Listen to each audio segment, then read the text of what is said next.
Thank you very much, Chairman Winston Rada. Chairman of Trinidad and Tobago Transparency International, Mr. Derek Murray. Chairman of Transparency International, Senor Jose Ugaz. President of the Caribbean Court of Justice, Sir Dennis Byron. Attorney General of Trinidad and Tobago, Mr. Faris Al-Rawi, and the Minister in the Ministry of the Attorney General, Mr. Stuart Young. Former chairs of the Transparency International Chapter of Trinidad and Tobago, fellow presenters, distinguished ladies and gentlemen, members of the media. Nothing much has changed since I was a child. Or is it that it has got so much worse that we can't discern the change? When I was a child, I was taught that there was a place called heaven, and I assumed that everything was going well there, but there's a fellow called Lucifer who acted in a corrupt manner and had to be expelled from heaven. And I was told that he's living here on earth amongst us. That has formed the basis of some of the world's most powerful religions. And then, as I got past the toddler stage and I went to the University of the West Indies in Mona, I was living in Irving Hall, and next door to us was the seminary where they trained priests, St. Thomas Aquinas Center. And they used to use our dining room for a short while. And there was an instance where a pair of sneakers was stolen in the seminary, a place occupied only by trainee priests. And I couldn't figure out who could have done that. And then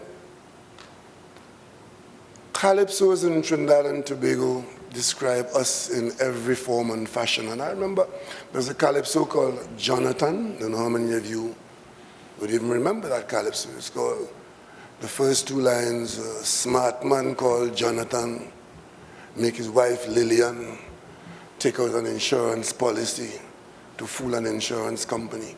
This was, typifying, and I wouldn't say glorifying, the smart man. In fact, it was fraud that was being spoken about in a situation where there was supposed to be humor. But the situation is very serious. Today I want to thank Senor Ugaz for his very forthright presentation this morning.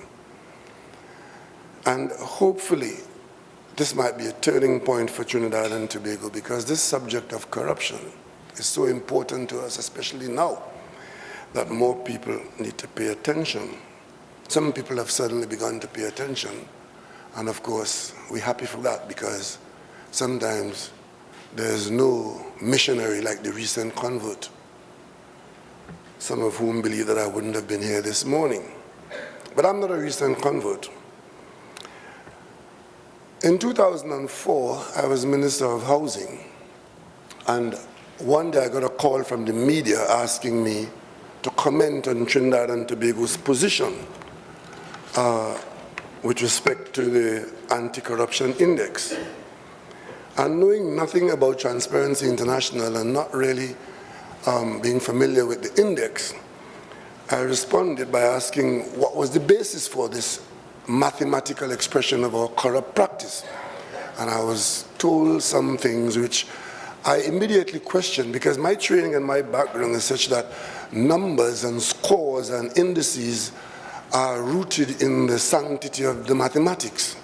So I wanted to find out what was the basis on which this index was created. And I did get into a bit of a back and forth with the spokespersons at the time. And at that time, Trinidad and Tobago was ranked number 53 on the list, having, interestingly enough, started out in 2001 at number 32. Surprisingly enough, when we started out in 2001, we were at number 32. And by the time I became aware of this incident I just mentioned, we were at number 53. And then by 2011, we were at number 91, where of course, 0 is best and 100 is 114, which is worst. So clearly we were, barreling towards the international prize. But of course, between 2011 and 2015, we have moved back to 79. But our score is the same. It's the same score. We have not really improved our score. Maybe some other countries got a bit worse than we were, and we are now pretty much averaging in the area of about 80. What this means is that it appears as though if we accept the basis for the index, that we were at one time reasonably decent, but in the period, in a 15-year period, we have gone very close to the worst in the world. And we certainly must do something about it. And we certainly are doing something about it. And we are of the view that something can be done about it. And Trinidad and Tobago could begin to climb back to a position of decency and acceptability. Because in looking at the situation, I asked to find out whether there were countries that were in our position and did in fact turn it around and move away from the location.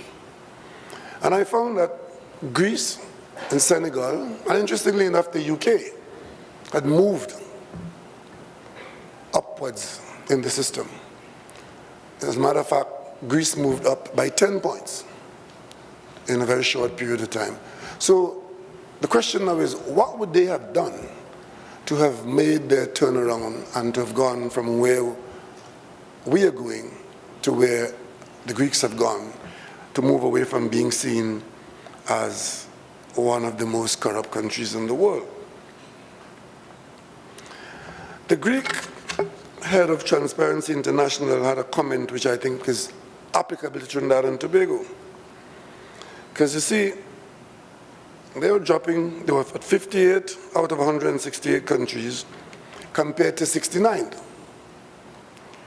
And Senor Kostas Boukoris, the head of Greek's TI, said, and I quote him, "The development was encouraging, but he credited it to the reassurances made by a series of governments to tackle the problem of corruption in Greek life." He felt that it was a series of successive governments that had given assurances and set about to tackle this endemic corruption in public life in the country. And I think Trinidad and Tobago is in that similar position now, requiring that reassurance and that commencement of that journey to tackle corruption in public life.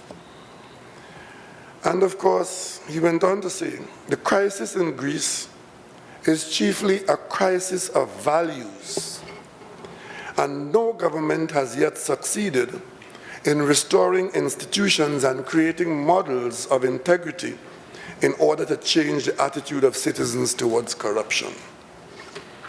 So that is where we're coming from. And I think there's great similarity between our own circumstance and the Greeks. But Senor Rugas this morning named 2 persons in my government as persons with questions to answer.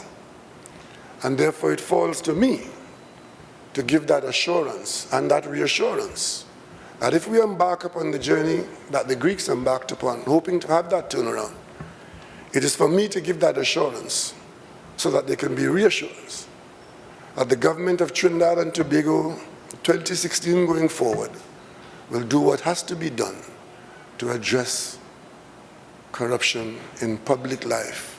And I dare say, insofar as public life interacts with private life, the government of Trinidad and Tobago can give you that assurance. But I must say, though, that I know a little bit about allegations.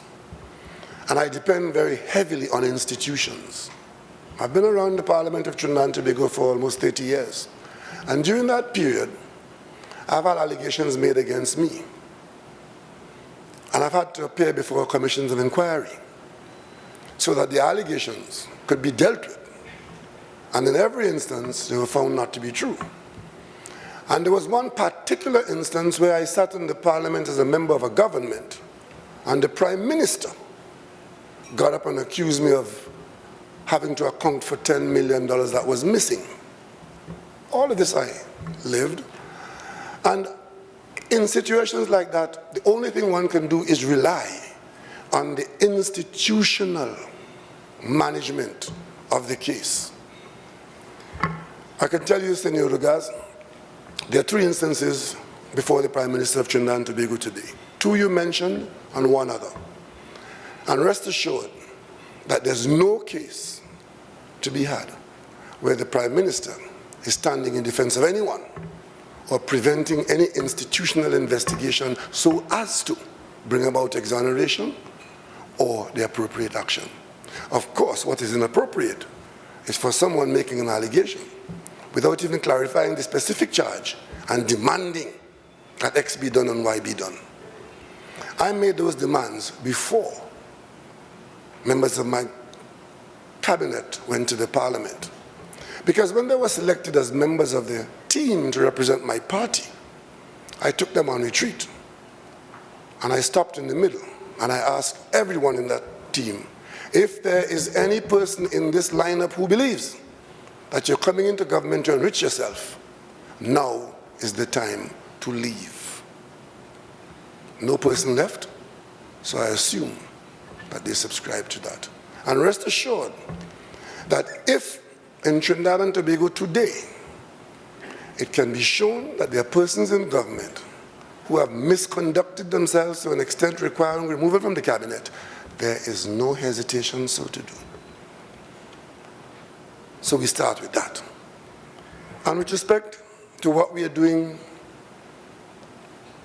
for the institutional response, because you see, corruption is individual level and there's the institutional level. Every country would have individual aspects of persons seeking to get more than their fair share. And the numbers we heard this morning are astounding. We're talking about hundreds of billions of dollars. Astounding numbers where individuals believe that that is their entitlement. But it is the institutional response to that that will bring about any initiation of change. So in Trinidad and Tobago, the institutional response is the assignment for the government today. I have here this morning the Attorney General, who, had he been addressing you today, would have given you greater detail as to what is happening in Trinidad and Tobago today. But suffice it to say that there are a number of things that we are doing so as to be able to begin to turn around our location on that totem pole where we're heading for the bottom, hoping to turn it around and head to the top.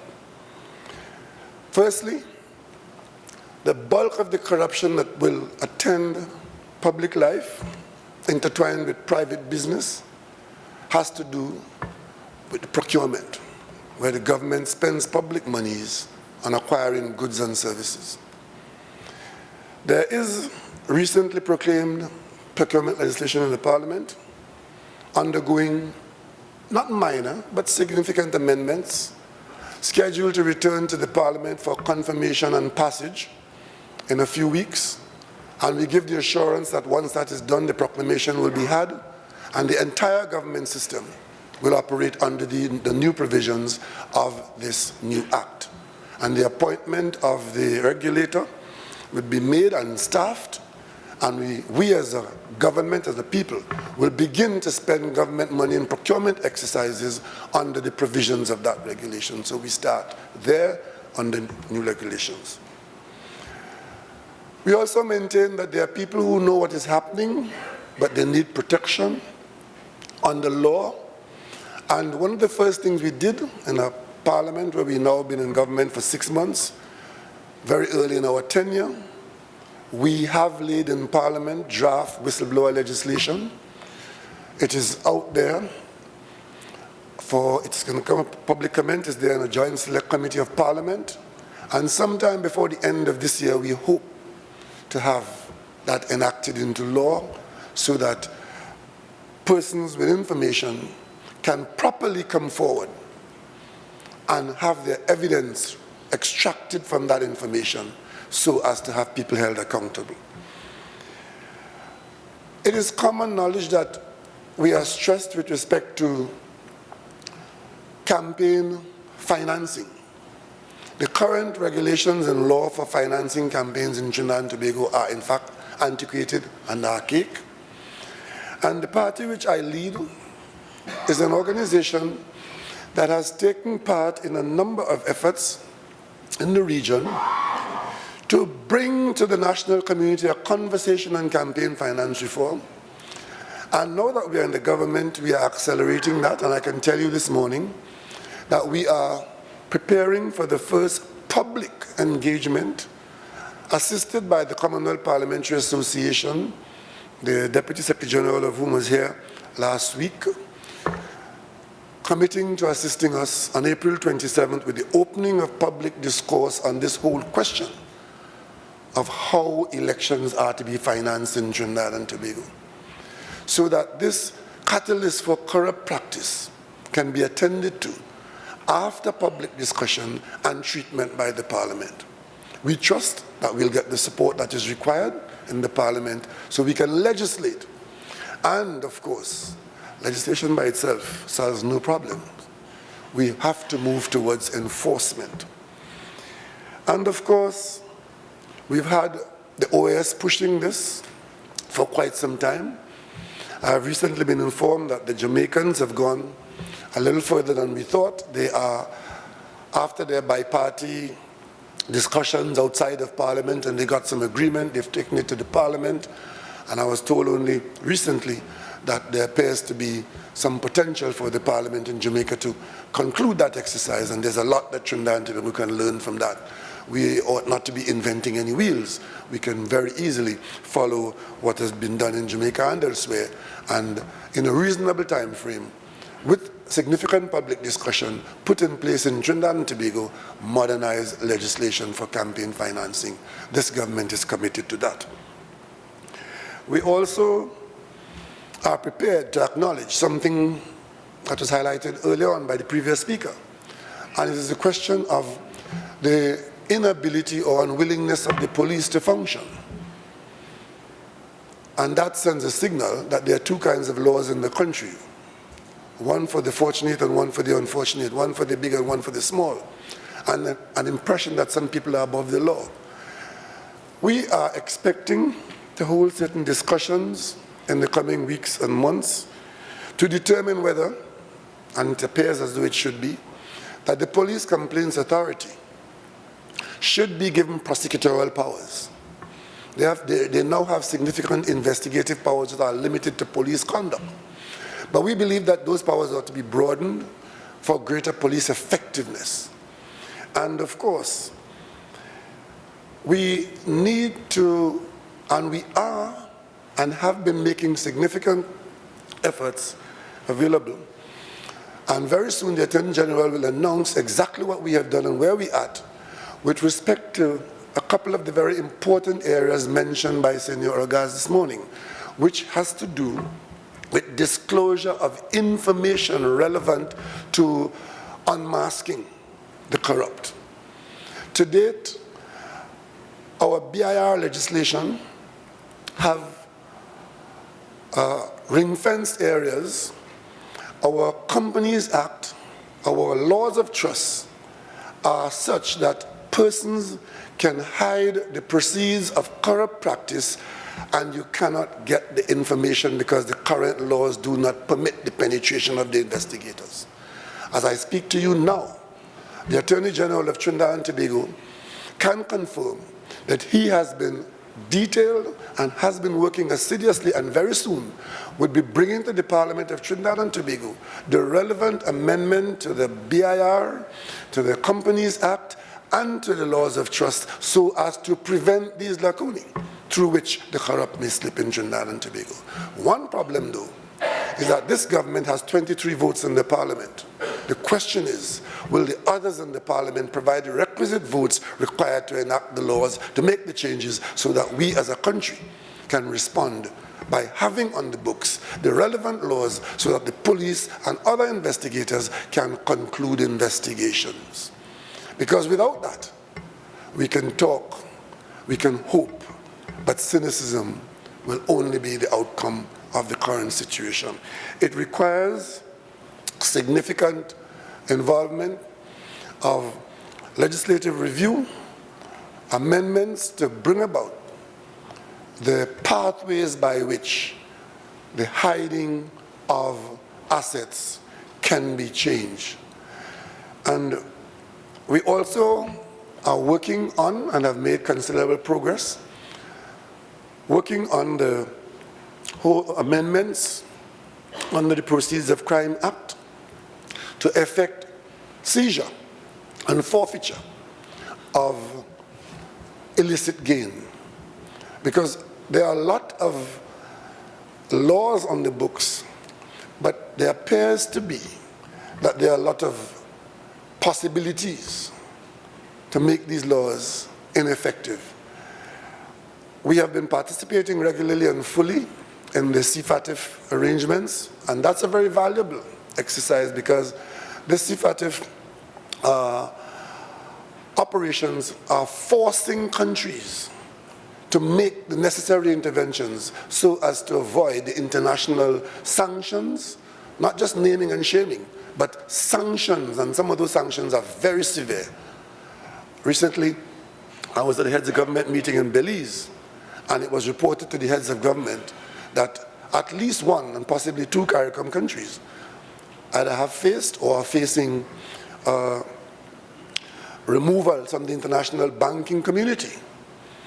And you can imagine the effect of that if local banks are not able to have correspondent banking relationships with international banks. And you get removed from the international banking community if certain things are not done.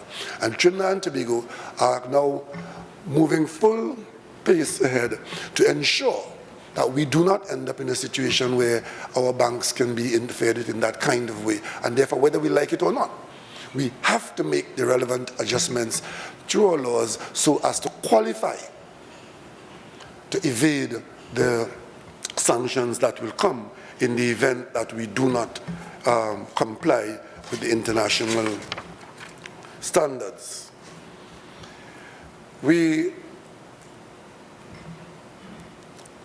I shouldn't say we, I should say I in this case, because I've grown up in a primary school where there was a lot of fighting in the primary school, schoolboys.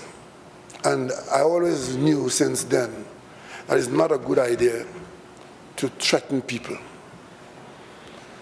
So you don't threaten anybody. You just do what you have to do. So therefore, when it is being said in our national community that the government is not doing this and the government is not doing that, it may not very well be that the government is not doing it.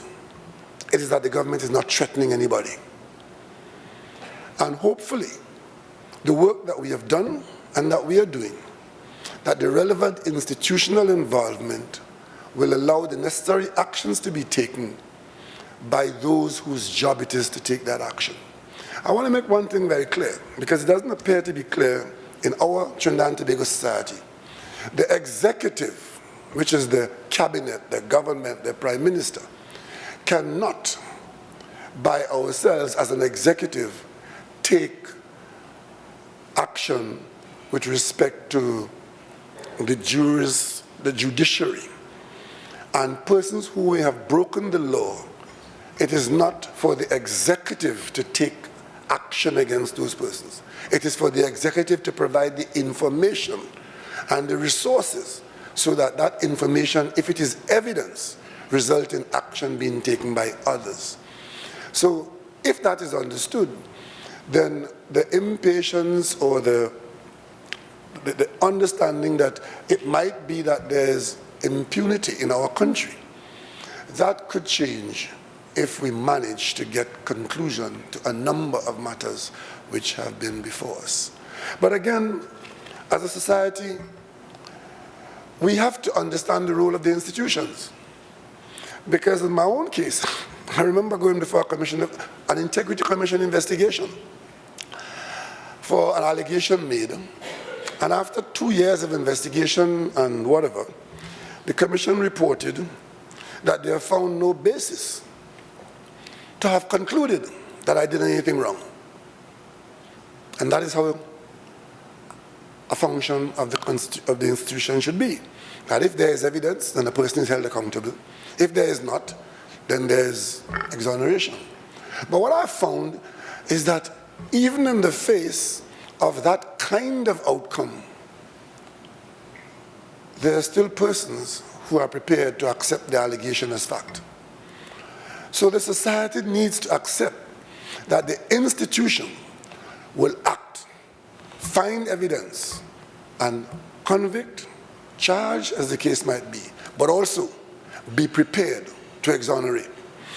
And if that happens, then the cynicism that overcomes society, where people believe that we are a corrupt society and that there's hopelessness and that nothing can be done. And in that environment, we just believe that we are part of a wider global miasma. We believe that that fate can be avoided in Trinidad and Tobago as we identify and strengthen our institutions, as we improve our legislative framework, as we ensure that there's proper law enforcement and fairness in the process, and we also ensure that those who are the gatekeepers are in fact worthy of their position at the gate, whether that position is in the cabinet or at the police station. We also would like to believe that Transparency International, as a partner to the government and people of Trinidad and Tobago, can help us to move away from a situation where we found ourselves, where we are tending to want to accept that corruption has to be a way of life. We believe that it can be different. And we believe that if we do what has to be done at this time, that we could begin to get a better report on Trinidad and Tobago when we are assessed on the perception of corruption. A long way from 2004, when I wanted to find out what was the mathematical basis for the corruption index, I can tell you now, I'm a convert to the application of mathematical formulae for the perception of corruption, because perception can be identified as a tangible. I've learned that, and I know it can work, because I'm sure if you ask the people in Trinidad and Tobago now if they perceive us to be a corrupt country, the answer might be uncomfortable, but it can change if they are able to see that there is not impunity and that people are to be held accountable for their actions, and that no person could claim to have an entitlement to the public resources and be protected by the institutions and the legislative framework. So today, the commitment I give to Trinidad and Tobago and to the world is that Trinidad and Tobago, it will not be business as usual. I thank you for this opportunity.